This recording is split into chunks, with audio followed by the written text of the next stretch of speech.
वैसे मीराबाई भी राजकीय वस्त्रों में घूमती हैं, लेकिन जब किसी विरक्त वेशधारी संत को देखती हैं तो पूछती हैं, आप ऐसे क्यों घूमते हो, आप मेरी तरह क्यों नहीं पहनते राजकीय वस्त्र? बोले, अरे तुम्हारे वस्त्रों से पता चलता है तुम राजा की बेटी हो, और हमारे वस्त्रों से पता चलता है हम श्याम सुंदर के दास हैं। वस्त्रों से ही पता चल जाता है हम ठाकुर जी के। मीराबाई बोली, तो अच्छा, मेरे वस्त्रों से नहीं पता चला आपको कि मैं श्याम सुंदर क्यों, मैं गिरधर क्यों? बोले, नहीं, तुम तो राजा की बेटी दिख रही हो। बस उसी समय वैरागन वेश धारण किया। मैं गाता हूं, जिन भेषा मारो सावरो रीझे, जिन भेषा मारो सावरो रीझे, जिन भेषा मेरो गिरधर रीझे, जिन भेषा मेरो गिरधर रीझे, ओ जिन भेषा राधा रमण जुरीझे, जिन भेषा राधा रमण जुरीझे, मैं तो सो ही भेष धरूंगी हो, मैं तो सो ही भेष धरूंगी। अब हमारे मंच पर महात्मा विराज रहे हैं, रूप से ही पता चल रहा है कि ये ठाकुर जी के भक्त हैं। अभी अभी ब्राह्मण देवता पधारे, नीचे विप्र देवता विराज रहे हैं। उनकी धोती से, उनके मस्तक के तिलक से, हमारी वेशभूषा से चाहे लोग नहीं भी जानते हो तब भी आकर के प्रणाम ही करते हैं। कई बार लोग नहीं जानते लेकिन हमारी वेशभूषा देख के केवल प्रणाम करने आ जाते। मैंने कहा, आप हमको जानते? बोले, नहीं, जानते तो नहीं है। मैंने कहा, प्रणाम क्यों किया? आपकी धोती से, बगलबंदी से लगता है कि आप जरूर पंडित जी हो, आप जरूर ब्राह्मण देवता हो, आप जरूर ठाकुर जी के हो, इसलिए प्रणाम। अरे भेष ही बता रहा है कि हम ठाकुर जी के हैं। यही बात श्रीमद् भागवत में भगवान नवयोगेश्वर संवाद में कहते हैं, जो अपने तन को अपना ना मान के मेरा घर समझे और उसी तरह उस घर को सजावे, वो मेरा उत्तम भागवत है। सो ही भेष धरूंगी हो, मैं तो सो ही भेष धरूंगी। अरे हाँ, मैं वैरागन हूंगी, मैं वैरागन हूंगी, मैं वैरागन हूंगी, मैं वैरागन ओ बाला।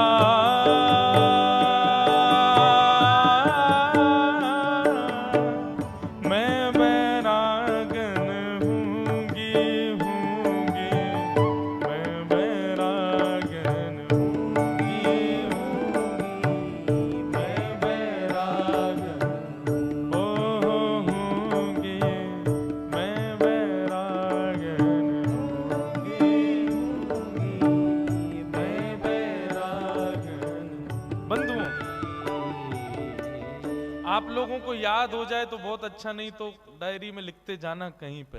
हाँ, उत्तम भागवत जो कि मीराबाई हैं, उनका पहला लक्षण क्या बताया? जो सब में मुझको देखे और जब सबको देखे तब मेरा ही अनुभव करे, सबको मुझ में देखे और मेरे को मुझ में ही सबको देखे, ये पहला लक्षण। दूसरा लक्षण, जो अपने तन को अपना ना माने, अपने तन को मेरा ही निलय, निलय कहते हैं घर को, न काम कर्म बीजानाम यस्य चेतसि संभव वासुदेवैक निलय सवै भागवतोत्तम, उत्तम भागवत है। तीसरा उत्तम भागवत का लक्षण क्या बताया? तीसरा लक्षण बताया, न यस्य कर्म न यस्य जन्म कर्माभ्याम न वर्णाश्रम जातिभिः सज्जतेऽस्मिन् अहं भावो देहे वै स हरि प्रिय। न यस्य जन्म कर्माभ्याम न वर्णाश्रम जातिभिः, बोले उत्तम भागवत ना तो किसी जाति का होता है, ना किसी वर्ण का होता है, ना किसी कुल का, खानदान का। ये अहम भाव उसके भीतर नहीं होता। मीराबाई एक उच्च कुल में जन्मी नारी है। राव दूधाजी उनके दादाजी, जो कि एक प्रतापी राजा थे, लेकिन उनके यहां रहने के बाद भी एक जगह प्रसंग आता है कि एक संत ने मीराबाई से परिचय पूछा कि मीराबाई तुम्हारा परिचय क्या है। जानते नहीं थे, छोटी सी मीराबाई, 4-5 वर्ष की आयु। तो संत ने पूछा अपना परिचय बताओ, तुम कौन हो? तो मीराबाई कहती हैं, संत जनों के परम उपासक, ब्राह्मणों के चरणों में जिनकी सदा निष्ठा रहती है, ऐसे चतुर्भुज भगवान के परम कृपा पात्र जन्य श्री राव दूधाजी की नातनी हूं मैं। उन्होंने यह परिचय नहीं दिया कि राठौड़ वंश के राजा हैं, मेड़ता के राजा हैं, आदि आदि क्षेत्र के राजा हैं, इतने योद्धा रहे हैं, इतने बड़े विजयी पुरुष हैं, ऐसा कुछ परिचय नहीं दिया। राजकीय परिचय नहीं दिया, ऐश्वर्यवंत परिचय नहीं दिया। अपने दादाजी का परिचय क्या दिया कि संतों के, ब्राह्मणों के परम उपासक राव दूधाजी की मैं वंश में उत्पन्न हुई एक बालिका हूं, मेरा नाम मीरा है। संत इसी बात से ही प्रभावित हो गए। वाह, एक बार भी ये नहीं कहा कि मैं राजा के कुल में जन्मी। एक हर परिचय में क्या कहा कि संतों के चरणों के उपासक, ब्राह्मणों के उपासक, उनकी मैं नातनी मीराबाई। तो नयस्य जन्म कर्माभ्याम न वर्णाश्रम जाति भी, जो अपने ऊंचे कुल में जन्म लेने से, ऊंचे वर्ण में जन्म लेने के अहम भाव से सदा विलग रहता है। अहम भाव जिसके हृदय में नहीं होता, ठाकुर जी कहते हैं वो उत्तम भागवत, वो मेरा प्रिय है। अच्छा, उत्तम भागवत का एक और अर्थ यदि कर दें तो हम आप सब लोगों को हरि प्रिय लगते हैं, लेकिन उत्तम भागवत वो होता है जिसको, जो हरि को प्रिय लगता है। आप मीराबाई के रूप में ऐसा नहीं कह सकते कि उनको गिरधर नागर प्रिय लगते हैं। आप ऐसा कहो कि गिरधर को वो प्रिय लगती हैं। ठाकुर जी तो सबको प्रिय लगते हैं, लेकिन मीराबाई ठाकुर जी को प्रिय लगती है। ब्रज की गोपियां ठाकुर जी को प्रिय लगती हैं। इस प्रकार बंधुओं, उत्तम भागवत के कई सारे लक्षण बताए, आज 3 ही सुनो, और भी बताएंगे। और मीराबाई में सब ये गुण लक्षण ढूंढना और धीरे धीरे हमें आवे, ऐसा विचार करना। भक्तिमती मीराबाई। मीराबाई अपने पूर्व जन्म में बंधुओं एक माधवी नाम की गोपी थी। एक बात सदैव याद रखना, जब तक विरह व्याप्त जीवन में नहीं होगा ना, तब तक ठाकुर जी का दर्शन नहीं हो सकता। ठाकुर जी को जीवन में प्रकट विरह ही करेगा। भक्ति में विरह नहीं आया, ठाकुर जी प्रकट नहीं होंगे। मीराबाई का विरह बहुत बड़ा है। हम लोग सुनते हैं पूरा जीवन उन्होंने विरह सहा, पूरा जीवन नहीं बंधुओं, पूरे एक युग तक मीराबाई ने विरह सहा है। माधवी नाम की गोपी हैं मीराबाई।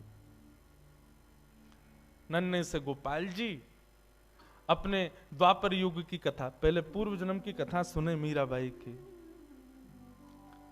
ठाकुर जी अपने सब ग्वाल बालों के साथ में आनंद करते हैं। सब ग्वाल बालों के साथ में ठाकुर जी, नन्हे से गोपाल जी खेल रहे थे। मधुमंगल, श्री दामा आदि ये सब, तन सुखा, मन सुखा, धन सुखा, ये सब ठाकुर जी के सखा हैं। बहुत ध्यान से सुनो।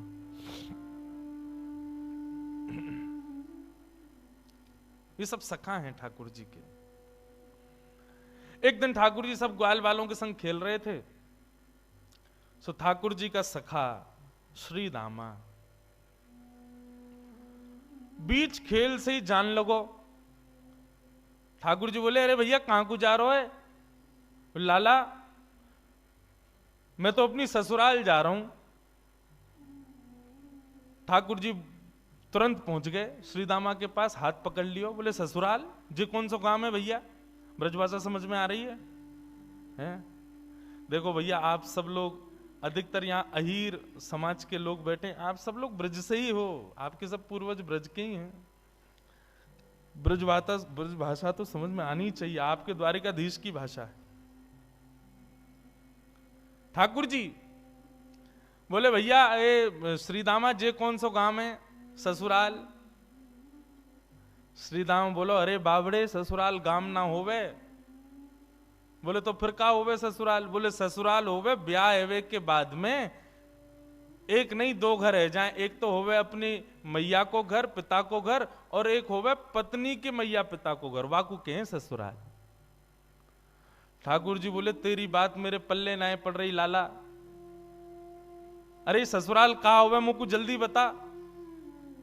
बोले अरे ससुराल मतलब पत्नी को माय को। ठाकुर जी बोले पत्नी? जे पत्नी कौन होवे भैया? श्रीदामा समझा रो है, अरे लाला तू तो बड़ो भोरो है, नेक बड़ो है जाएगो तो तेरो ब्याह है जाएगो, तेरी पत्नी आ जाएगी। ठाकुर जी बोले मेरी पत्नी आवेगी? बोले हम बे, तो फिर मेरो ससुराल कहां है? श्रीदामा बोला मौका पर तो तेरो ससुराल कहां है, जब ब्याह होगा तब पता चलेगी तेरो ससुराल कहां है। अब तो ठाकुर जी हट करने लगे, बोले ना मेरो ससुराल बता, मेरो ससुराल कहां है? श्रीदामा बोलो अरे अपनी मैया से जाके पूछ ले, तेरी मैया बता देगी तेरो ससुराल कहां है। ठाकुर जी खेलते कूदते आज घर आए। यशोदा मैया रसोई घर में प्रसाद सिद्ध कर रही है।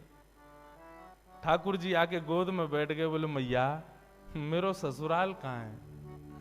अब तो जैसे ही मैया ने सुनी मेरो ससुराल कहां है, लाला बोल लो।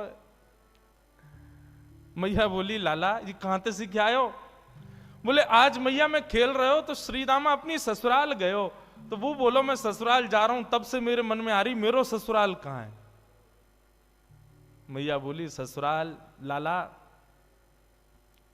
जब ब्याह है जाएगो तब आएगो ससुराल। बोले जय श्रीदामा कह रहा हो मेरो ब्याह कब होएगो मैया? बोले अरे अभी तू बड़ो तो है जा लाला, तू पे मोह दोनों आवे ना, मैं खवाऊं तो खावे, मैं चलाऊं तो चले, मैं उठाऊं तो उठे, मैं नवाऊं तो नहावे। जब बालक बच्चे सब अपने आप अपने कामन को करन लगे तब उनको ब्याह कर दियो जाए, तब उनके काजे बहू आवे, तब ससुराल होवे। ठाकुर जी बोले मैया मैं सब काम कर लूंगा अपने आप, तू मेरा ब्याह करा दे, और मेरे काजे बहू लिया। मैया बोली नेक बड़ो तो है जा लाला, कहां ते लाऊं तेरे काजे बहू? ठाकुर जी बोले या तो मेरे काजे बहू ला, नहीं तो श्रीदामा अपनी बहू ला रहा, बाकी बहू को मैं ले आऊंगा, वो बहू मेरी है जाएगी। मैया जोर से हंसी, बोले लाला तेरी बात ऐसी ऐसी बात बनावे, बैठो बैठो। मैया बोली करा दूंगी तेरो ब्याह, ज्यादा चिंता मत करे।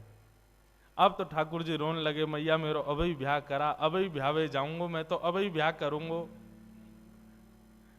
यशोदा मैया परेशान है गई, बोले लाला चल करा दूंगी तेरो ब्याह, अब रोवे मत। बोले कब करावेगी? तिथि बता मोकू, तिथि बता, दिन बता, समय बता, सब बता, तभी जाऊंगा यहां से। यशोदा मैया तो ऐसी परेशान भाई। ऐसे हमारे नन्हे से गोपाल जी बहू की और ससुराल की आस में बैठे। श्री दामा को ब्याह माधवी गोपी से भयो, माधवी सखी से भयो। माधवी आज श्री दामा माधवी को लेने के लिए ससुराल गए। ससुराल से जैसे ही माधवी आने लगी सो मैया ने पढ़ा दी माधवी, और पढ़ा लिखा करके भेजी। बोले देख तू अपने ससुराल जा रही है, जमाई राजा लेवे आए, लेकिन ध्यान रखियो, याद रखियो, ससुराल में सबको सम्मान करियो, सबको आदर करियो, सबसे प्रेम से रहियो। मैया खूब सिखा पढ़ा के भेजी अपनी बहू को। लेकिन तेरे पति को एक सखा है, वाको नाम कृष्ण है, बस वहां से सावधान रहियो। क्यों मैया वहां से सावधान क्यों रहूं मैं? बोले अरे मैंने सुनो है वो कन्हैया जाकू अपना रूप दिखा दे, जाकू एक बार अपनी तिरछी नजर से देख ले, वाको फिर गृहस्थ आश्रम गृहस्थ जीवन बर्बाद है जाए। वो फिर बई को देखतो रे, वाक्य रूप में कछु जादूगर है, वो वो जाकू देख ले, वाकू अपनो बना ले, फिर वो अपने पति को ना रहे, वही को है जाए। मां की बात सुन करके माधवी घबरा गई। बोले ऐसो कैसो है कि पति छूट जाए वासे? बोले यही मारे मैं कह रही हूं, तू सब कछु करियो, लेकिन तू मुख को वचन दे के जा, वाह कृष्ण को अपनो मुख मत दिखाइयो। चाहे तो को जीवन भर घूंघट करके रहना पड़े, लेकिन कृष्ण को मुख मत दिखाइयो। माधवी बोली मैया मैं वचन दे के जा रही हूं, वह कृष्ण को मुख नहीं दिखाऊंगी। श्री दामा माधवी को लेकर के ब्रज जा रहा है। श्री दामा पहले ही माधवी से चर्चा करते आ रहा हो रास्ता भर। सो श्रीदामा ने कही, बोली अरे सुन, ब्रज में अभी मैया मिलेगी, पिताजी मिलेंगे, सब मिलेंगे, सबके संग फिर बोलो मेरो एक सखा है कृष्ण, वाकू जब से मैंने बताई ससुराल के बारे में, ब्याह के बारे में, तब ते बड़ा उतावलो है, तो है सके वो तो से मिलवे आवे तो वाकू अपना मुख दिखाई दियो। मीराबाई ने जैसे ही कृष्ण को नाम सुनो महाराज, आदि माधवी ने जैसे ही कृष्ण को नाम सुनो, आधे रास्ता में ही घूंघट कर लियो। बोले वहां से ही तो बचवे के काजे मैया ने कही है, वहां को मुख नहीं दिखाऊंगी। बंधुओं, संसार में जिससे मुख छुपाना चाहिए हम उसको तो दिखाते हैं, और जिससे कभी नहीं छुपाना चाहिए उसी से छुपाते हैं। संसार के विषय, भोग, विलास आदि, इन सबके आगे हम अपने आप को प्रत्यक्ष प्रस्तुत कर देते हैं, और ठाकुर जी की भक्ति, ठाकुर जी के भाव में सदैव गोपनीय रखते हैं, सदैव अपने आप को पीछे रखते हैं। ऐसा क्यों? कथा का नाम सुनकर के रसिक जन आते हैं, ठीक है, अच्छा आप लोग भी पधारे हो, पर यहीं कोई ऐसी लीला होने वाली होती जिसमें थोड़ा मनोरंजन हो तो भीड़ ज्यादा होती है। कथा ही तो है, मीराबाई के चरित्र तो सुनाएंगे, क्या करना सुन करके? नहीं, ठाकुर जी से संबंधी कोई भी बात हो उसमें तो बढ़कर के आगे आओ, बढ़कर के आगे भाग लो, उसमें चिंता मत करो। मीराबाई ने अपना मुख छुपा लियो। माधवी ने जैसे ही वृंदावन पहुंची बैलगाड़ी, सखान ने जाके ठाकुर जी को बता दी, अरे अरे लाला देख, श्रीदामा आगो, अपनी ससुराल से आगो, अपनी बहू लेके आयो है। अब तो ठाकुर जी व्याकुल है गए, बोले बहू आई है, बहू आई है, मैं भी तो देख के आऊं कैसी बहू होवे, कहां तक, कैसी ससुराल तक, कैसे आमे, कैसे कहा होवे। ठाकुर जी तो इतने उतावले हो गए महाराज, पहुंच गए बीच रास्ता में। अरे भैया श्रीदामा आ गए हो? बोले हाँ आ गए हो लाला। कहाँ है तेरी बहू, कहाँ बैठी है? बोले पीछे बैठी है। बोले अच्छा, मुख को मुख दिखाई दे। बोले तू देवर है, वो तेरी भाभी है, भैया खुद ही देख ले। जैसे ही रथ रुका, माधवी भीतर से सुन रही थी कि कृष्ण आ गया है। माधवी ने घूंघट कर लियो, आसपास सौल आदि और पड़ी, वो भी ऊपर से डाल नहीं, मुख मोड़ करके बैठी है, कहीं से भी मुख दिख नहीं जाए, एक अंग भी मेरो दिख नहीं जाए, मेरो पातिव्रत धर्म नष्ट नहीं है जाए। मेरी मैया ने मुझसे कही कि जो वाकु देख ले या वाकी नेत्रन में आ जाए वो कभी जीवन भर अपने पति की ना रह पावे, वाकु मुख नहीं दिखाऊंगी। ठाकुर जी भीतर पहुंच गए। श्याम सुंदर बैठे हैं सामने, और माधवी से कह रहे हैं, अरे श्रीदामा की बहू नेक हमऊ तो दिखा, तेरो मुख कैसो है? अरे नेक दिखाए दे। मेरी मैया ने तो, मैंने तो मैया से कही मैं श्रीदामा की बहू ले जाऊंगा, मैं तो तू को ले जावे वारो, लेकिन मैया ने मुझसे कही है कि वो मेरा ब्याह कराए देगी। मैं तो ब्याह कर लूंगा, मेरी वो बहू आ जाएगी, लेकिन एक बार देखूं तो सही बहू होवे कैसी है, नेक दिखाए दे। मीराबाई तो और छुपावे, मुख नहीं दिखावे ठाकुर जी को। ठाकुर जी कभी पाम पकड़े सो इधर को है जाए, नेक ठाकुर जी बगल में आमे सो इधर को भाग जाए। खूब देर ठाकुर जी मनोहार करते रहे, लेकिन माधवी ने अपना मुख नहीं दिखाया। थोड़ी बहुत देर तो ठाकुर जी मनोहार करते रहे, जब माधवी ने मुख नहीं दिखाया सो ठाकुर जी बोले, देख तू मोसों अपनो मुख छुपाए रही है, तो है ना पतो मेरो मुख देखवे के काजे सब तरस हैं, सब तड़फ हैं। बड़े बड़े ऋषि महात्मा ज्ञानी हिमालय पे जाकर के तपस्या करें तब जाके मेरा मुख दिखे, और तेरे सामने प्रत्यक्ष बैठा हूं, हाथ जोड़ रहा हूं, पाम पर रहा हूं, तब वो अपना मुख नहीं दिखा रही है। जा तड़पेगी तू मुंह को देखवे के काजे, तरसेगी, व्याकुल रहेगी जीवन भर। माधवी ने मानो ऐसा इशारा किया कि मोह देखवे की जरूरत ना है, मोह तड़पवे की जरूरत ना है, चले जाओ यहां से। ठाकुर जी निकल के बाहर आए, बोले अरे श्रीदामा, मोह तो लगे तेरी बहू भेड़ी दिखे, बाकी आंख कमजोर, बाकी एक आंख ते काणी है। श्रीदामा बोलो नहीं तो। बोले तो नाक टेढ़ी है, बोले नहीं तो। बोले होठ कटे हुए हैं, बोले नहीं तो। बोले दिखाई ना रही, ऐसे मुंह छुपा रही है जैसे कितनी कुरूपणी है। कोई बात ना श्रीदामा, मेरी बहू आवेगी, मैं तो को नहीं दिखाऊंगा, ले जा अपनी बहू है।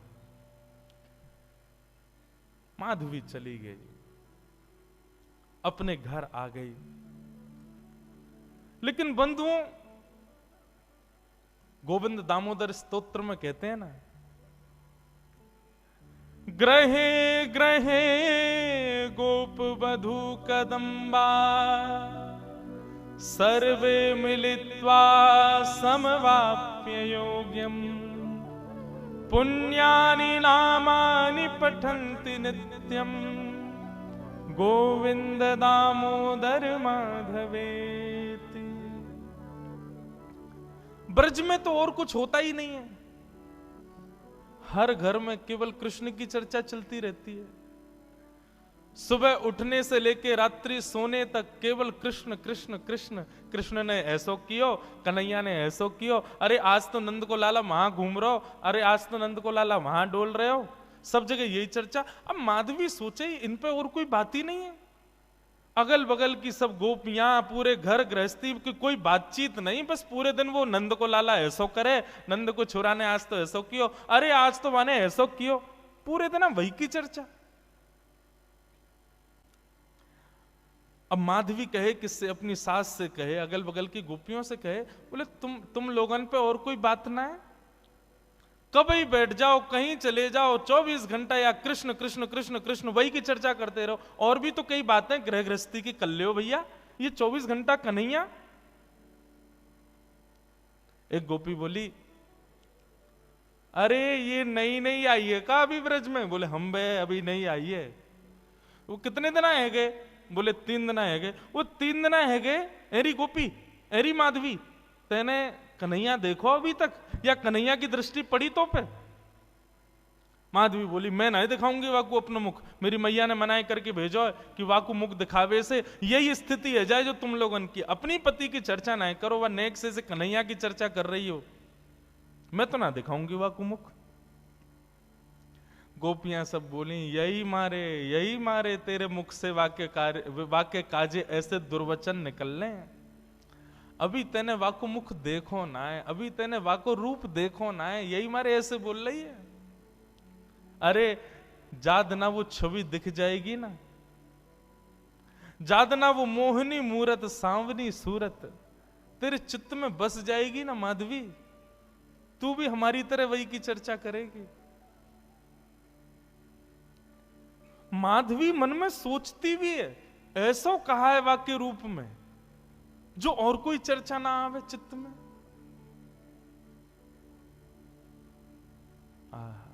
बंधुओं, अष्ट सखा गाते हैं, सबने गाया, किसने नहीं गाया? कैसो है ठाकुर जी को रूप, श्री कुंभनदास जी कहते हैं अपने एक पद में,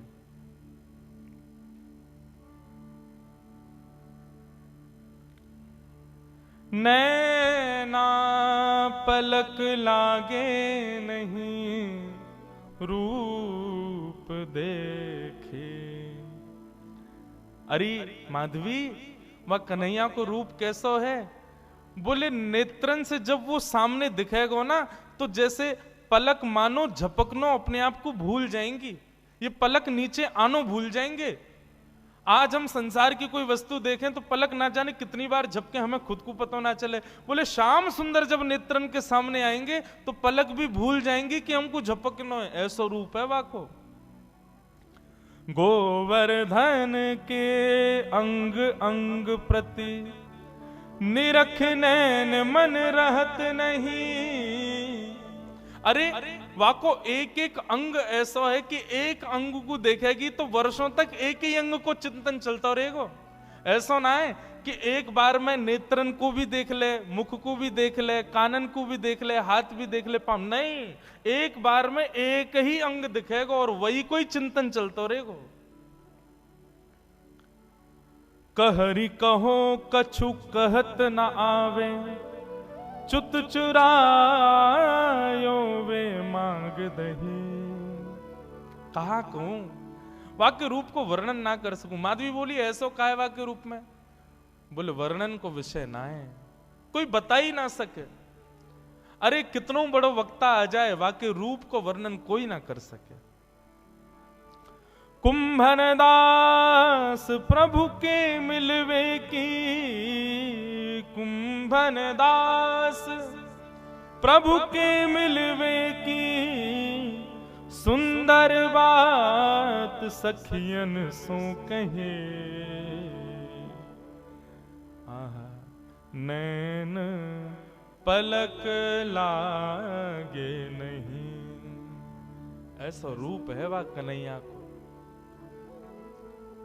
अब तो माधवी पतो चल जाए या गली में कन्हैया है तो वह गली में ना जावे, पतो चल जाए कि यहां से अभी गुजरे तो वहां नहीं जावे, हर जगह से अपने आप को बचावे। लेकिन मैं अपनी कथा में कहा करता हूं बंधुओं, 5000 साल पुरानी बात नहीं, आज भी वृंदावन आपके भीतर पंच रसों से कृष्ण को प्रवेश कराता है। आज भी देखोगे तो श्री कृष्ण दिखेंगे वृंदावन में, कहीं नहीं तो दीवारों पे दिख जाएंगे, कहीं नहीं तो कहीं भी दिख तो जाएंगे। आंख बंद कर लोगे तो कानों से नाम के रूप में प्रवेश कर जाएंगे, कान भी बंद कर लोगे तो जीभ से जो भी पा रहे हो वो सब प्रसाद ही है, वृंदावन में सब हो गई है, तो रूप रसना के रूप से प्रवेश कर जाएंगे। मुख से कुछ खाओगे नहीं, नेत्रों से देखोगे नहीं, आंखों कानों से सुनोगे नहीं, तो नासिका से प्रवेश कर जाएंगे। क्योंकि वृंदावन में जितनी हवा बह रही है वो भी राधा रमण, राधा वल्लभ, बांके बिहारी, मदन मोहन, राधा दामोदर सबके चरणों का स्पर्श करके बह रही है। कहां तक बचोगे? वृंदावन पहुंच गए, वृंदावन की सीमा में प्रवेश कर गए, भजन आपका तब से शुरू हो जाता है। सांस लेना भी भजन है वृंदावन में, क्योंकि हवा में भी कृष्ण तत्व है। माधवी कहां तक बचाए अपने आप को? मैया ने कही मुख मत दिखाइयो। अरे मुख तो मैं खूब छुपा रही हूं, लेकिन कानों से भी कृष्ण कृष्ण। जहां बैठ जाऊं कहीं भी ऐसी कोई जगह ही नहीं जहां कृष्ण की चर्चा नहीं होती। माधवी तो अब तो ये स्थिति हो गई कि रात में सपने में भी उसको ठाकुर जी के अनुभव होते हैं। मुख नहीं दिखता क्योंकि देखा तो कभी है नहीं, लेकिन इतना सुन लिया है कि उसको अनुभव हो गया है कि चरण ऐसे हैं, हाथ ऐसे हैं, चाल ऐसी है, मुस्काते हैं तो ऐसे, फिर उठ जाती है, मुख से पानी से मुख धोती है और फिर विचार करती है सोऊं भी तो कैसे, नींद में भी तो वही दिख रहा है, कहां तक बचूं मैं। माधवी की ये स्थिति।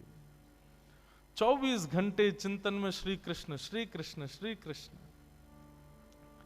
एक दिन परेशान हो गई, रात्रि में सो गई, कानों में रुई लगा ले तो भी क्या, चिंतन में तो वही चल रहा है, कहां तक बचे।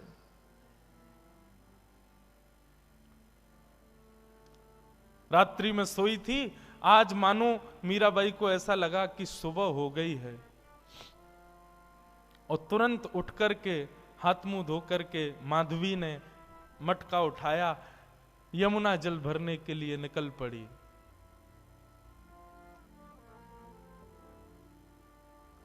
उसको लगा समय हो गया है यमुना जल भरने का। सब गोपियां साथ में जाती थीं यमुना जल भरने के लिए, लेकिन मीरा आज माधवी समय से पहले ही उठ करके चली गई। उसको लगा कि समय हो गया है, और पहुंच गई यमुना के तट पर। तट पर जाकर के देखा अभी तक कोई भी नहीं, अकेली मैं, बाकी सब कहां चली गई। हो सकता है मुझे विलंब हो गया हो, या मन में भाव आया मैं जल्दी आ गई हूं तो कोई बात नहीं, भर लेती हूं, अब आई गई हूं तो। अकेली है यमुना के तट पर माधवी। जैसे ही यमुना जल भरने लगी मटके में, रोज उठा के लेके जाती है खुद ही, लेकिन आज मटके में जल जैसे ही भरा, उठाया तो उठे ना, भार बढ़ गया है, भारी हो गया है। अब तो लगी है उसको उठाने में, कभी खूब प्रयास करती है, खींचती है, आसपास देखती है कोई आ जाए, कोई आके उठवा दे।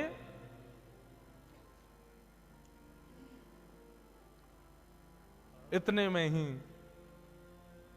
बांकी अदा से अपनी चाल चलते भये, त्रिभंग लली श्याम सुंदर, कमल कटाक्ष नेत्र हैं, सुंदर दंतावली, चंदन की सुगंधी से आच्छादित करते हुए मार्ग को पहुंच गए यमुना के तट पर।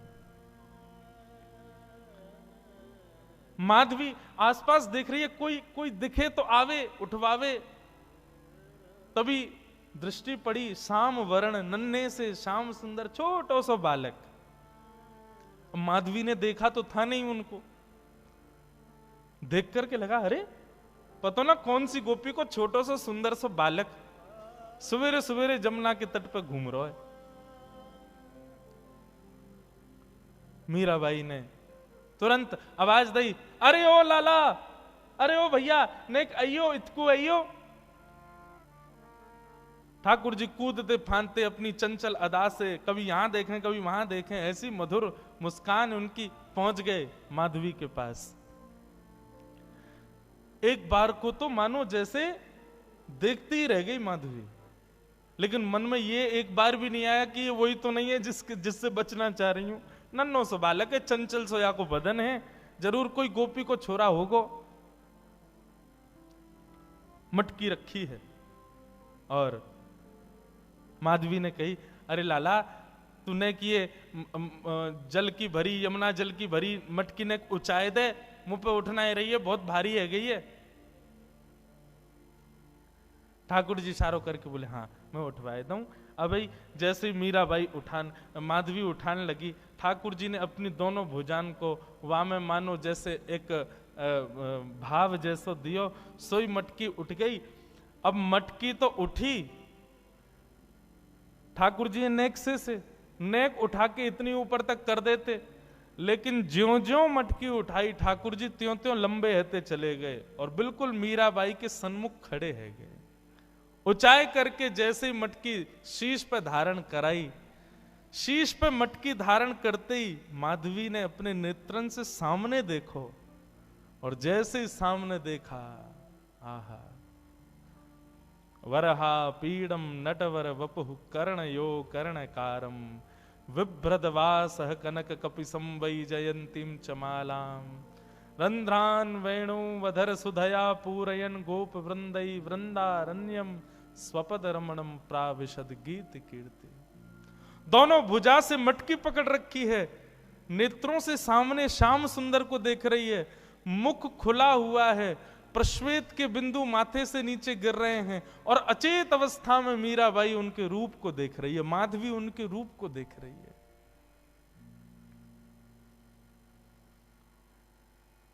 ठाकुर जी के नेत्र ही तो खतरनाक हैं सबसे ज्यादा। एक बार दृष्टि पड़ जाए तो फिर कोई और के रह नहीं पाओगे। मेरे मन में बंधुओं आता है कि हम ठाकुर जी के दर्शन करके पुनः सहज इसलिए हो जाते हैं क्योंकि हमने उनको देखा, उन्होंने अभी हमको नहीं देखा।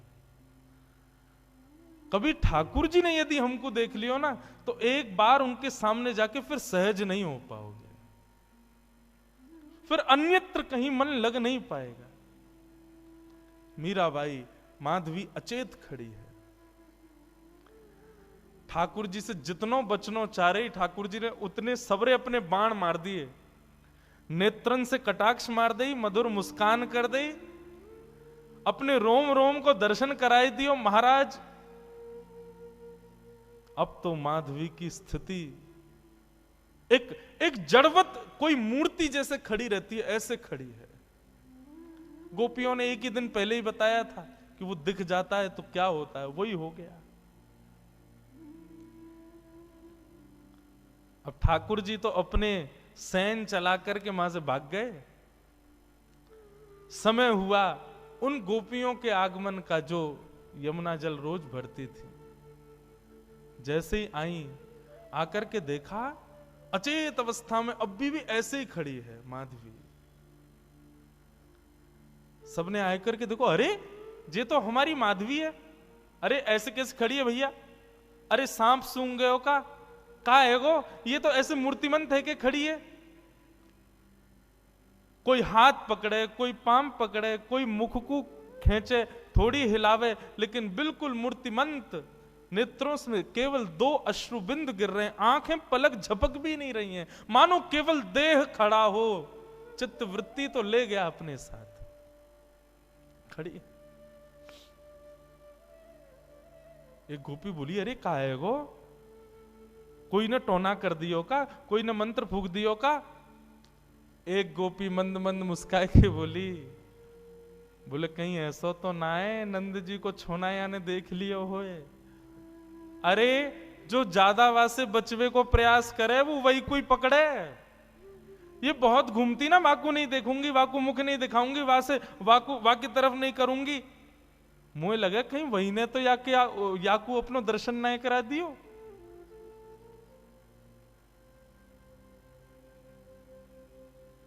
एक गोपी यमुना जल भर के लाई और जल का छिड़काव, खड़ी हुई है मीराबाई, ऐसा नहीं अचेत पड़ी है, सांस भी चल रही है, नेत्र भी खुले, बिल्कुल सचेत है, बस मूर्तिमंत है।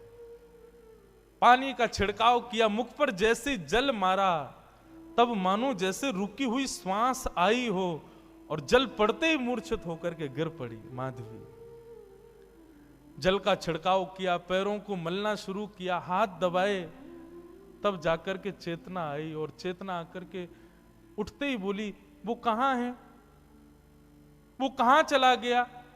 उस सांवरो सो कटाक्ष नेत्र, अरे कोई गोपी को बालक आया हो इतनो सुंदर और बार बार बोलते बोलते मूर्छित हो जाए, फिर चेतना आवे फिर मूर्छित हो जाए, फिर चेतना आवे फिर मूर्छित हो जाए।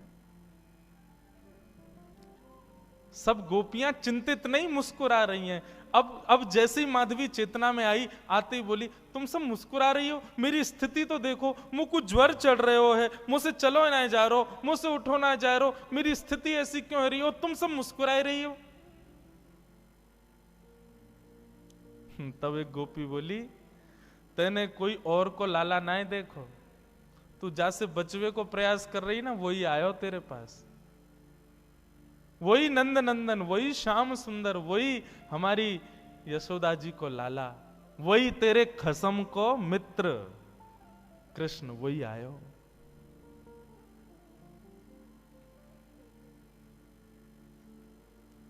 मीराबाई, माधवी अब तो बेचैन हो गई, मैं कहां करूं, कहां जाऊं?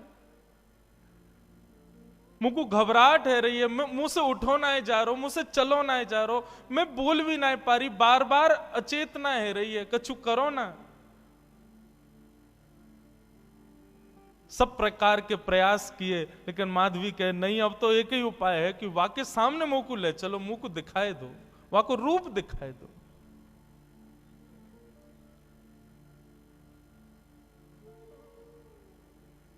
बंधुओं, कृष्णदास जी सही कहते हैं,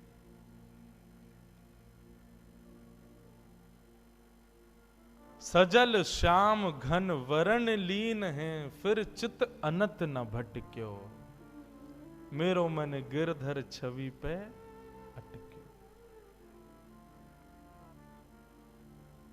मेरो मन गिरधर छवि पे अटक्यो, मेरो मन गिरधर। गाओ बंधुओं, माधवी मीरा इनके चरित्र को सुन तो रहे हम, पर ये स्थिति होना असंभव है, पर जिसके संग भी होती है ना, उसको ब्रह्म सुख जैसा लगता है। माधवी कह रही है मुझे कष्ट हो रहा है, लेकिन कष्ट अनुभव ऐसा है भी नहीं कि मुझे कष्ट हो रहा है। सांसारिक देह की स्थिति पूछो तो मैं कष्ट में हूं, पर मेरी अंतरात्मा से पूछो तो मैं ब्रह्म सुख में हूं। मुझे आनंद आ रहा है, मुझे छेड़ो मत, रहने दो इसी अवस्था में। ऐसी स्थिति हो गई माधवी की। मेरो मन गिरधर छवि पे अटक्यो, मेरो मन गिरधर छवि पे। बंधुओं सुनो, नेत्र बंद करके अपने चित्त में ठाकुर जी का स्मरण करो, दिव्य झांकी का अनुभव करो और संग संग गाओ, मधुर भाव से गाओ, ठाकुर जी को याद करके गाओ। मेरो मन गिरधर छवि पे अटक्यो, मेरो मन गिरधर छवि पे अटक्यो, मेरो मन गिरधर छवि पे अटक्यो, मेरो मन गिरधर छवि पे अटक्यो। ओ ललित त्रिभंगी चाल पे चल के, ललित त्रिभंगी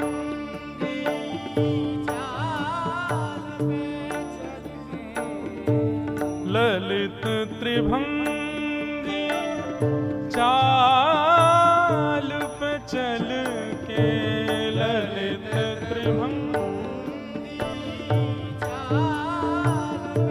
चल के। चिबुक चारू गड़ी ठट क्यों, हो चिबुक चारू गड़ी ठट क्यों, मेरो मन गिरधर छवि पे अटक्यो, मेरो मन गिरधर छवि पे अटक्यो, मेरो मन गिरधर छवि पे अटक्यो,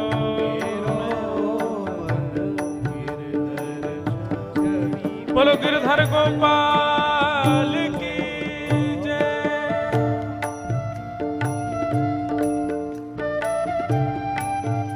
जय हो प्राणनाथ।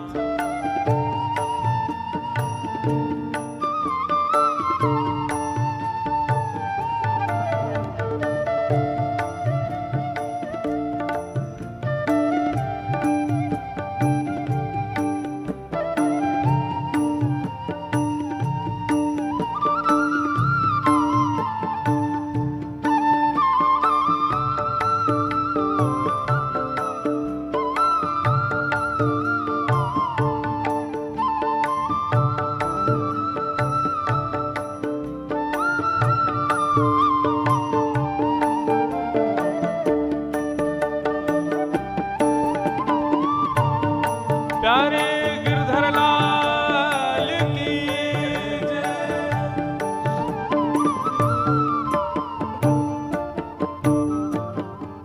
सजल श्याम घन वरण लीन है,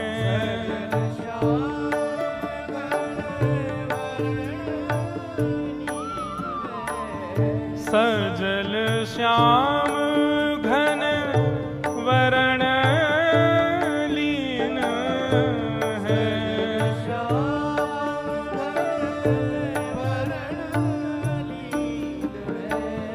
फिर चित अनंत न भट क्यों, हो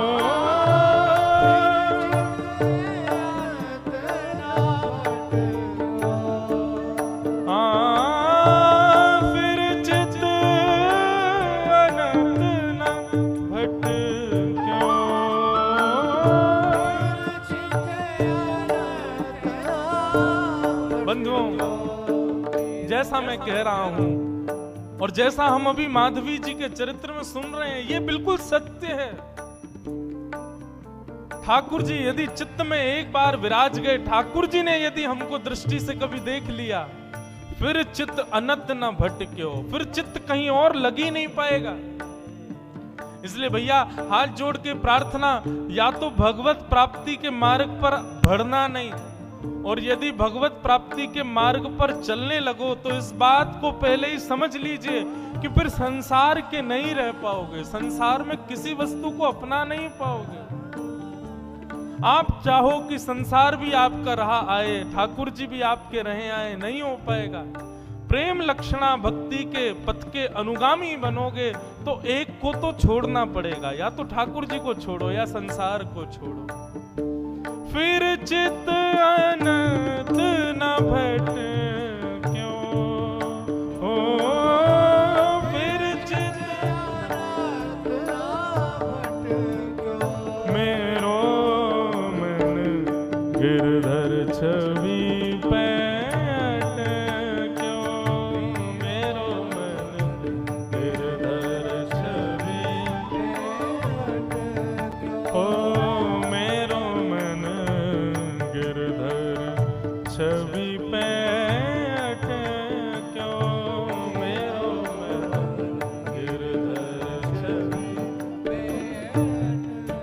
कृष्णदास जी कहते हैं,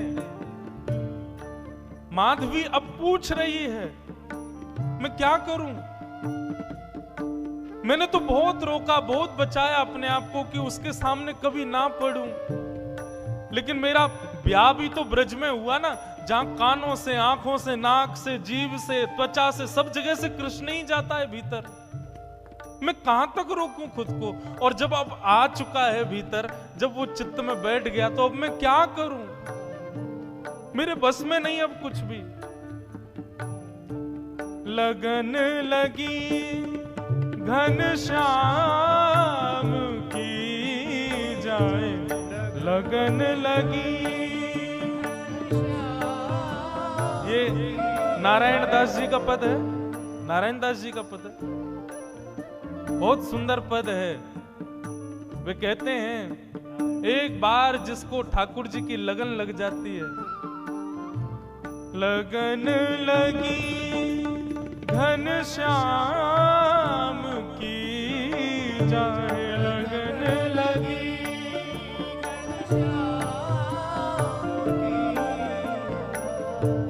लगन लगी घनश्याम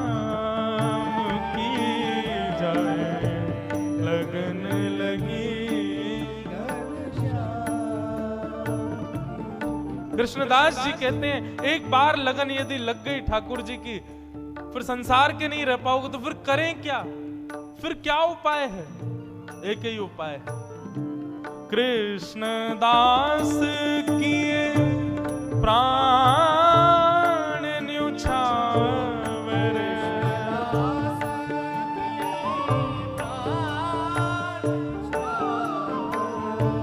कृष्णदास किए प्राण न्युछावर,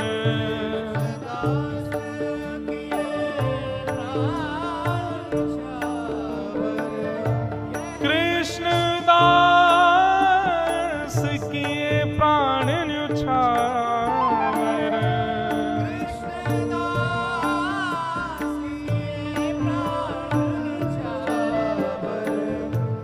यह तन जग सिर पट क्यों,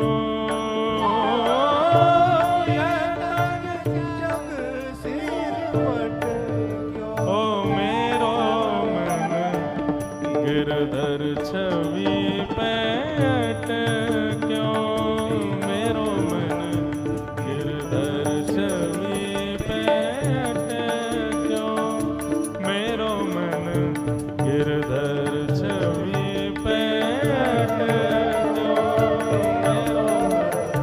गिरधर छवि पैट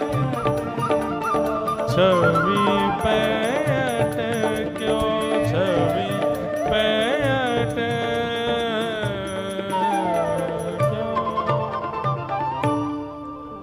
कृष्णदास किए प्राण न्योछावर, यह तन जग सिर पटक्यो।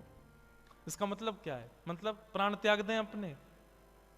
नहीं, कृष्णदास की प्राण न्योछावर का मतलब जीवन न्योछावर। अब जीवन की हर स्थिति ठाकुर जी को अर्पित करो। अभी हम लोगों ने अपना पूरा जीवन किसको अर्पित कर रखा है? अपने तन को। इसी को ही सजाने संवारने खिलाने पिलाने उठाने सुलाने, इसी का नाम यश वैभव कराने में ही लगे रहते हैं हम लोग। लेकिन वैष्णव भक्त का एक एक क्षण केवल ठाकुर जी के लिए होता है। इसलिए मैं पहले ही टर्म्स एंड कंडीशंस बता दूं, या तो इस भक्ति के मार्ग के अनुगामी बनना मत, बनो तो इस बात को पहले ही समझ लेना कि संसार की फिर कोई क्रिया नहीं कर पाओगे। मीराबाई का चरित्र मनोमंथन के लिए सुनिएगा, मनोरंजन के लिए नहीं। कहीं मीराबाई का चरित्र हृदय में घर कर गया तो फिर संसार के नहीं रह पाओगे आप। जो मैं बीच में पंक्ति छेड़ रहा था, मीराबाई की स्थिति क्या है? पद में कहते हैं, भजन तो भूल जाओ, 4 दिन पद ही सुनो। क्या कहते हैं? नारायण जी का पद है, लगन लगी घनश्याम की जाए, लगन लगी घनश्याम की जाए, लगन लगी घनश्याम। स्थिति क्या होती है?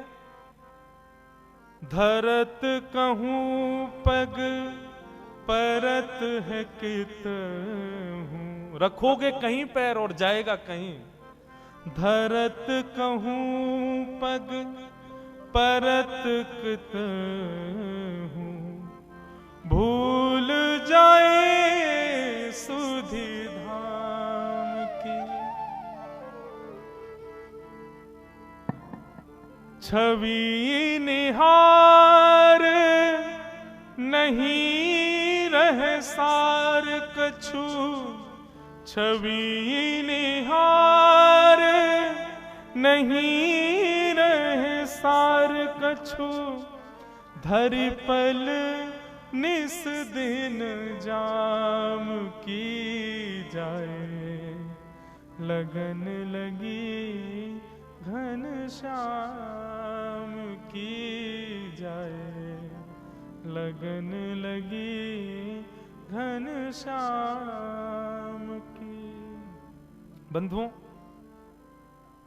ठाकुर जी कुछ रूपों से आकृष्ट करते हैं। 5 रस तो प्रमुख हैं, रूप रस स्पर्श गंध और शब्द। जरूरी नहीं है कि कथा से ही आपका चित्त पकड़ा जाए, लेकिन एक बात समझिएगा, कथा से ठाकुर जी के नहीं हो पाए तो बाकियों में संशय हो सकता है कि बाकियों से ठाकुर जी के हो पाओगे। या तो ठाकुर जी का रूप देख करके आप उनके आसक्त हो जाओगे, या तो ठाकुर जी के रसयुक्त कीर्तन पद को सुन के उनके हो जाओगे, या तो ठाकुर जी के या ठाकुर जी के वैष्णवों के स्पर्श से उनके हो जाओगे, या ठाकुर जी की सुंदर गंध यानी कि उनके अनुभव से उनके हो जाओगे। लेकिन रूप रस स्पर्श गंध ये चारों तब तक सार्थक नहीं होंगे जब तक शब्द से उनके नहीं होंगे, मतलब कथा से उनके नहीं होंगे। माधवी के साथ क्या हुआ? 24 घंटे ब्रज में कृष्ण की चर्चा चलती रहती है, तो ना चाहते हुए भी कृष्ण चिंतन जा रहा था चित्त में, कृष्ण की कथा प्रवेश कर रही थी चित्त में। चित्त में कथा ने प्रवेश किया, तब रूप ने आकृष्ट किया। कथा पहले आएगी जीवन में, और माफ कीजिए जिसके जीवन में कथा ने प्रभाव नहीं किया ना, वो उसके सामने ठाकुर जी खड़े भी हो जाएंगे तो भी उसका कुछ नहीं होगा। कथा प्रथम आसक्ति है। आपके श्री रुक्मणी जी ने जब द्वारिकाधीश को पत्र लिखा, क्या कहा कि श्रुत्वा गुणान भुवन सुंदर शृण्वताम ते। श्रुत्वा गुणान, मैंने आपको सुना है और जब से सुना है तब से आपसे प्रेम किया है। मतलब बिना सुने प्रेम नहीं हो सकता। कई लोग कहते हैं महाराज जी तीर्थ दर्शन करा दो, हमको प्रसाद पवा लो, कुछ भी करा लो, कीर्तन में नचा लो, कथा सुनने की मत कहो। तो मेरे मन में आता है इस जन्म में तो ठाकुर जी तुझको कभी नहीं मिलने वाले, तू कथा से तेरे में रति नहीं है, कथा से तुम्हारे अंदर हृदय में प्रीति नहीं है, तो चाहे तुम कितने भी साधन कर लो। श्रीमद् भागवत में लिखा श्रम एव ही केवलम, यदि आप सारी क्रिया करते हो लेकिन कथा से रुचि नहीं है तो आपके द्वारा की गई समस्त क्रियाएं श्रम हैं। आहा, मीराबाई, माधवी, अब स्थिति हो गई धरती कहीं है, पैर जाता कहीं है, चलती कहीं है, बैठती कहीं है, सोचती कुछ है, करती कुछ है। जित मुंह उठे तित ही धावे, मतलब जहां मुख घूम जाता वहीं को दौड़ने लग जाती हैं। वो खड़े श्याम सुंदर, मुख यहां घूम, अरे वो खड़े श्याम सुंदर। जित मुंह उठे तित तित ही धावे, सूरत न छाया धाम की। अस्तुति निंदा करो भले ही, मेड़ तजी कुल जाम की। अब चाहे कोई मेरे भाव की प्रशंसा करे या कोई मेरे भाव की निंदा करे, मुझे उससे कोई मतलब नहीं है। अरे तू तो पागल है, तू तो ऐसी है, तू तो वैसी है, कोई बात नहीं। अरे ये तो परम भक्त है, परम वैष्णव है, तो प्रशंसा सुनने से ज्यादा अच्छा भी नहीं लगता, और कोई बुरा कहता है तो बुरा भी नहीं लग रहा है। ऐसी स्थिति हो गई। नारायण बौरी भई डोले, नारायण बौरी भई डोले, रहू न काहू काम की जाहे, लगन लगी घन श्याम की जाए, लगन लगी घन श्याम।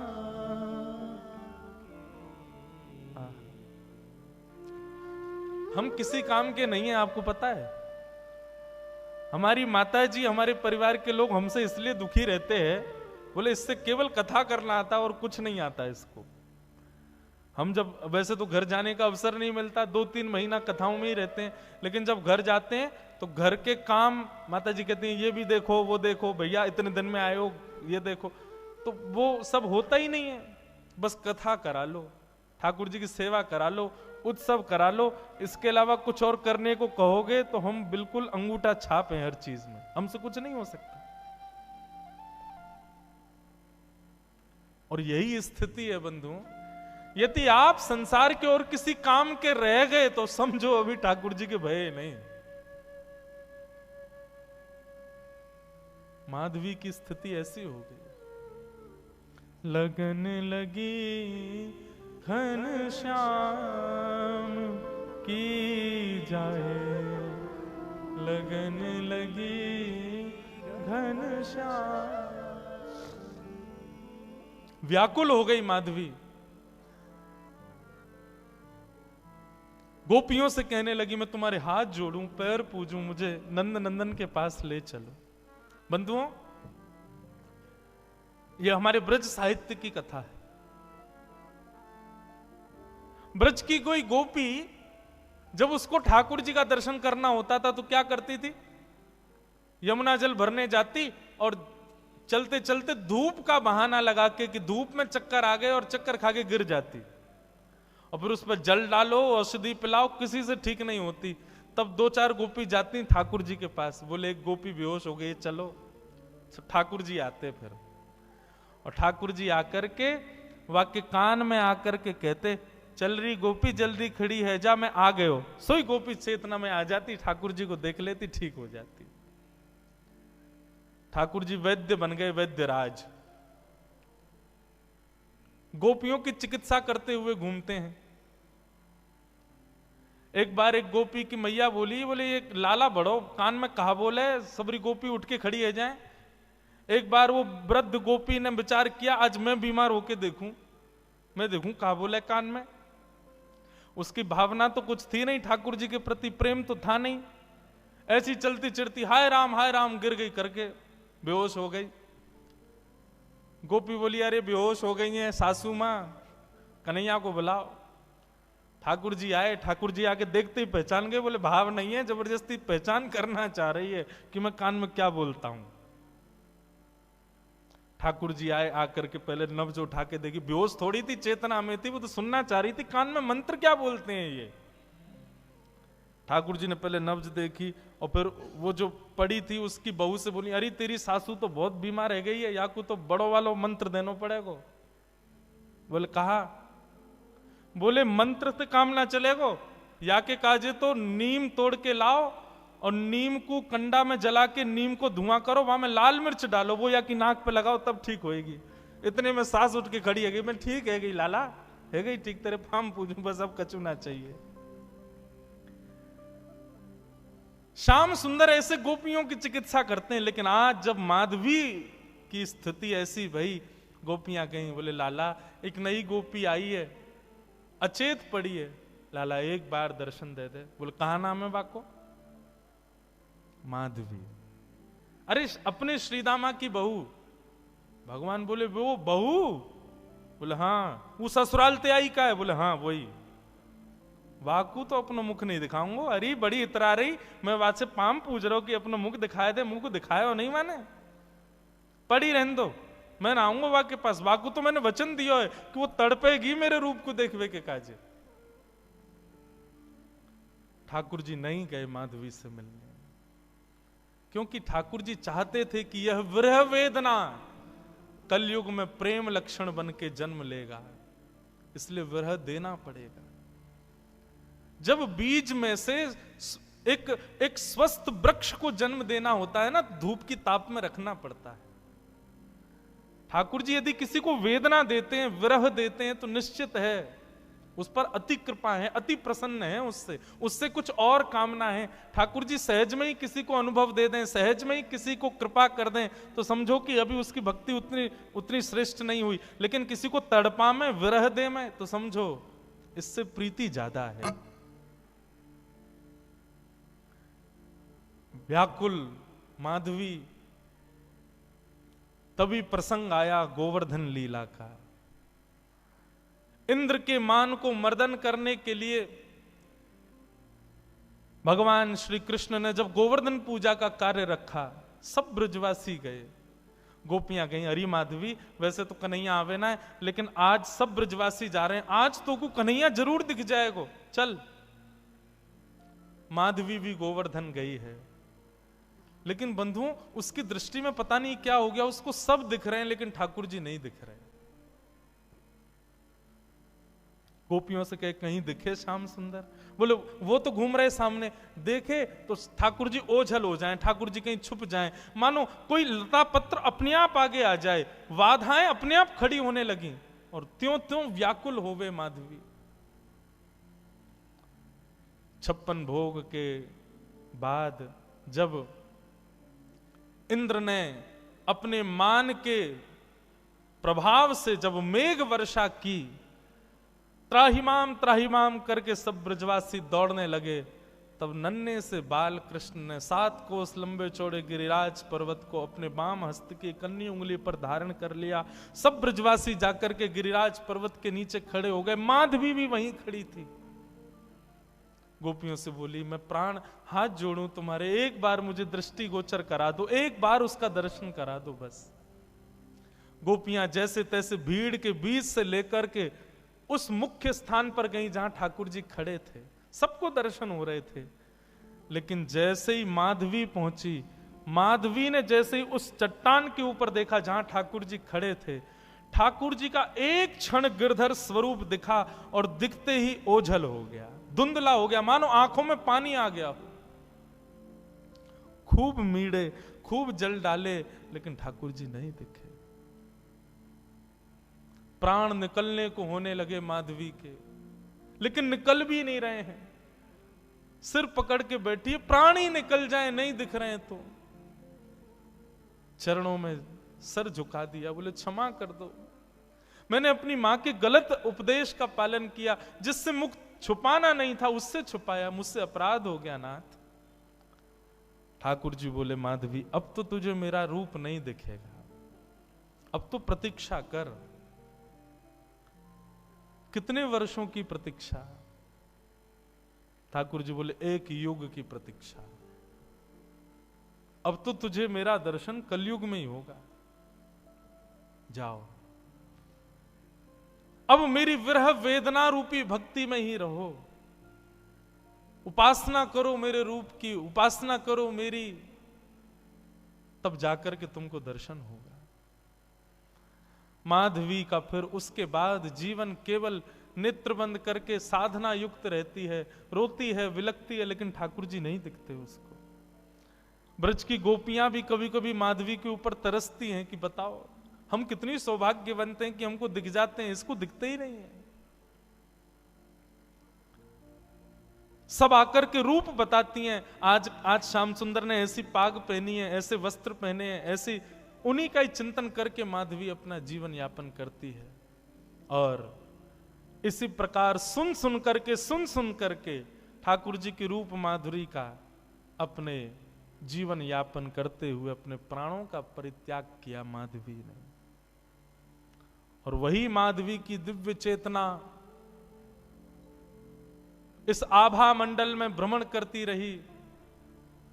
कलयुग प्रारंभ हुआ, और कलयुग में भी जब भक्ति शतक, भक्ति काल जब आया, तब भारत की राजस्थान की भूमि, और उस राजस्थान की भूमि में भी मेड़ता में भी परम गौ भक्त, परम संत भक्त, परम ब्राह्मण निष्ठ राव दूधाजी के छोटे पुत्र के यहां पर भक्तिमती माधवी ही मीरा के रूप में जन्मी है। बोलो भक्तिमती मीरा बाई की जय।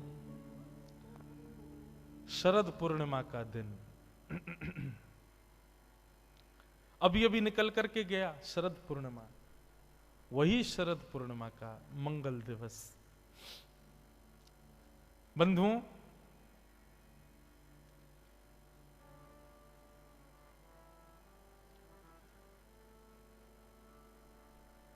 शरद पूर्णिमा के दिन मीराबाई का अवतरण इस बात की पुष्टि है कि वो वही माधवी नाम की गोपी ही प्रकट हुई है, क्योंकि यही शरद पूर्णिमा है जिस पूर्णिमा पर ठाकुर जी समस्त गोपांगनाओं के साथ में आनंद करते हैं, ब्रज विलास करते हैं, रास विलास करते हैं। उसी शरद पूर्णिमा के दिन वीर कुंवरी जी, जो मीराबाई की मां है, उनके विषय में भी वर्णन आता है बंधुओं की दूधा जी के यहां पर संत वैष्णव आते रहते थे, और जब भी कोई संत आते थे तो दूधा जी का प्रस्ताव जाता था कि भगवान अगर आपको अवकाश हो तो घर पर आइए, कथा सुनाइए भागवत की। मैं अपनी कथाओं में कहा करता हूं बंधुओं, सूरदास, मीराबाई, कुंभन दास, रैदास, ये जितने भी भगवत भक्त कलिकाल में हुए ना, सबकी जन्मदात्री हमारी श्रीमद् भागवती है। श्रीमद् भागवत से ही उद्गम हुआ है, इन्हीं के भावों से ही पुष्ट होकर के ये सब पधारे। इसलिए बंधुओं, जीवन में कभी श्रीमद् भागवत का आश्रय मत छोड़ना। श्रीमद् भागवत ही दिव्य चेतना धारण करके जब चित्त में विराजमान होगी, तभी भक्ति भाव प्रकट होगा। मैं अपनी कथाओं में कहा करता हूं, कथा से धर्म नहीं सीख पाओगे। श्रीमद् भागवत की कथा धर्म नहीं सिखाती, अर्थ नहीं सिखाती, मोक्ष नहीं देती। श्रीमद् भागवत कुछ नहीं देगी। श्रीमद् भागवत केवल प्रेम लक्षणा भक्ति प्रदान करती है। कृष्ण प्रिय लगने लगते हैं भागवत से। तो कुंवरी जी बैठ करके कथा सुनती थी। जो भी संत आते थे कथा सुनाते थे। श्रीमद् भागवत की कथा हुई, एक संत सुना रहे थे, तो मीराबाई की माताजी बड़ी जिज्ञासाएं प्रकट करती थी। कथा के बाद में प्रश्न पूछती थी व्यास जी से, अनेक प्रश्न पूछती थी। बंधुओं, ज्ञान सदैव जिज्ञासा के पात्र में ही टिकता है, जिज्ञासा होनी चाहिए। मीराबाई का आप जब चरित्र सुनोगे, इतने प्रश्न करती थी, इतने प्रश्न, और ऐसे ऐसे प्रश्न कि अच्छे अच्छे ज्ञानी चुप हो जाते थे। लेकिन बंधुओं, एक समय ऐसा आता है मीराबाई के जीवन में कि प्रश्नों का समाधान मिल जाता है, सब समाप्त हो जाते हैं। जब तक जिज्ञासा है, जब तक प्रश्न है, तब तक ही बस भाग रहे हैं। जैसे ही सबका उत्तर, कृष्ण आएंगे, सबके उत्तर अपने आप मिलेंगे। और यही हुआ। मीराबाई की माताजी जब कथा सुनती थी, गर्भ में बालक है, और ये तो निधान भागवत में भी बताया गया कि जब गर्भवती माता हो तब तो कथा का आश्रय जरूर लेवे, क्योंकि गर्भ का बालक जब गर्भ में होता है तभी उसकी बुद्धि मति का निर्माण होता है। उस समय कथा सुनाई जाए तो निश्चित बालक पर प्रभाव देगी। तो मीराबाई की माताजी कथा सुनती थी, ऐसे ऐसे प्रश्न करती थी। बोले, भगवान आप कहते हैं कि ठाकुर जी ने मन बनाया, मैं अकेला हूं, बहुत होना चाहता हूं, तब भगवान ने सृष्टि बनाई। जो पूर्ण काम है उसको एको हम बहुश्याम की स्थिति क्यों? जिसको संसार से कोई मतलब नहीं है, जो अपने आप में परिपूर्ण है, उसको सृष्टि बनाने की इच्छा क्यों प्रकट होती है? ये सब प्रश्न कुंवरी जी करती हैं, मीराबाई की पूज्य माता जी। एक दिन प्रश्न किया, यदि माया भगवान के सामने टिक नहीं पाती तो फिर इस संसार को कौन बनाता है? संसार तो माया है, और जब माया भगवान के आगे नहीं टिक सकती तो क्या भगवान ने संसार को नहीं बनाया? ऐसे ऐसे प्रश्न बाई जी करती थी। दूधा जी बैठ करके सुनते थे, थोड़े आनंदित भी होते थे। चलो प्रश्न तो अच्छे हैं, ऐसे प्रश्न जिज्ञासा प्रकट कर रही हैं, इसका मतलब श्रेष्ठता है, कथा सुनती हैं। परंतु बंधुओं, जैसे ही कथा में श्रीमद् भागवत में 10वां स्कंद प्रारंभ हुआ और नंदस्त्वात्मजो उत्पन्ने जाता आह्लादो महामना आहूय विप्रान वेदज्ञान स्नातः सुचिरलंकृत वाचयित्वा स्वस्तेनम जात कर्मात्मजस्य वै कारयामास विधिवत पितृदेवार्चनम तथा। जैसे ही नंदोत्सव की कथा प्रारंभ हुई, एक दिन 2 दिन निकल गए। अब दूधा जी कहें कि भाई रोज प्रश्न पूछती थी बहू रानी, आजकल प्रश्न नहीं पूछ रही है। पूछवाया, बोले अब कोई जिज्ञासा नहीं तुम्हारी? तो बस सजल नेत्रों से बोल पड़ी कि पता नहीं, जब से कृष्ण जन्म हुआ तब से ऐसा लग रहा है मानो प्रश्न उठता तो है, लेकिन प्रश्न का उत्तर भी हृदय में अपने आप ही आ जाता है। ये बात सुनकर के दूधा जी समझ गए, निश्चित ही गर्भ का बालक साधारण नहीं है। संकेत तो जन्म से पहले से ही होने लगे थे कि भक्तिमती मीरा का अवतरण होने वाला है। और जब शरद पूर्णिमा का समय आया और दास दासियों ने जाकर के दूधा जी को बताया, बोले कि बधाई हो, आपके घर आपके पुत्र के यहां एक सुंदर कन्या ने जन्म लिया है। बंधुओं, मीराबाई के चरित्र में आता है कि श्री राव दूधा जी ने मेड़ता में इतना उत्सव मनवाया, इतना उत्सव मनवाया, सुनने वालों को यही लगता था कि लाला हुआ है, सुनने वालों को यही लगता था कि पुत्र हुआ है। लेकिन जब पता चलता कि नहीं, पुत्र नहीं पुत्री हुई है, तो राव दूधा जी की सब लोग जाकर के बलैया लेते, प्रणाम करते, बोले धन्य हैं आप। आजकल वुमेन एम्पावरमेंट की बात होती है, कहते हैं कि प्राचीन काल के भारत में माताओं को नहीं करते थे, माताओं का जन्म की बात सुनते ही माता पिता ऐसा करते आदि। अरे ये वो लोग करते थे जिनकी बुद्धि विकृत थी, लेकिन राव दूधा जी उनके विषय में वर्णन आता है, जैसे श्री कृष्ण जन्मोत्सव 6 महीने मास पर्यंत चलता रहा, वर्ष पर्यंत चलता रहा, ऐसे ही मीराबाई का जन्मोत्सव भी मास पर्यंत चलता रहा। सबको बधाइयां बांट रहे हैं, अपने गले के हार दे देते हैं। एक बार एक व्यक्ति ने राव दूधा जी से पूछा, भगवान, ये जब से आपके पुत्र की पुत्री हुई है तब से आप बड़े प्रसन्न दिखाई देते हो। ऐसा होता है कि कई घरों में लक्ष्मी जन्म लेती है और उस लक्ष्मी के जन्म लेते ही घर में कुछ अद्भुत होने लग जाता है। तो निश्चित ही आपके पुत्र के जो पुत्री हुई है उसके आने के बाद आपके घर में क्या ऐसा हुआ कि आप इतने प्रसन्न रहते हो? लोग बागों को कहता सुना गया, हम लोग इतने परिवारों में जाते हैं, लोग कहते हैं महाराज जी जब से हमारे घर में बेटी हुई तब से धन की कोई कमी नहीं, जब से हमारे घर में बेटी हुई फैक्ट्री बहुत बढ़िया चल रही है, जब से हमारी बेटी हुई तब से हमारे काम ऐसे चल रहे हैं। लेकिन राव दूधा जी क्या कहते हैं?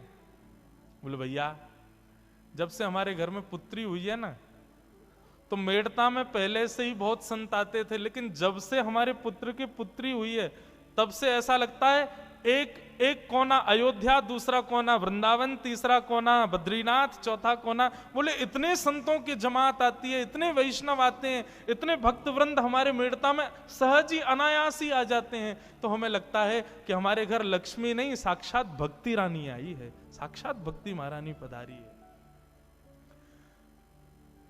बंधुओं, संतान के जन्म लेने से धन बढ़े, वैभव बढ़े, ऐश्वर्य बढ़े, यश बढ़े, मान बढ़े, कीर्ति बढ़े, ये सबकी इच्छा होती है, पर संतान के आती भक्ति बढ़े, ये राव दूधा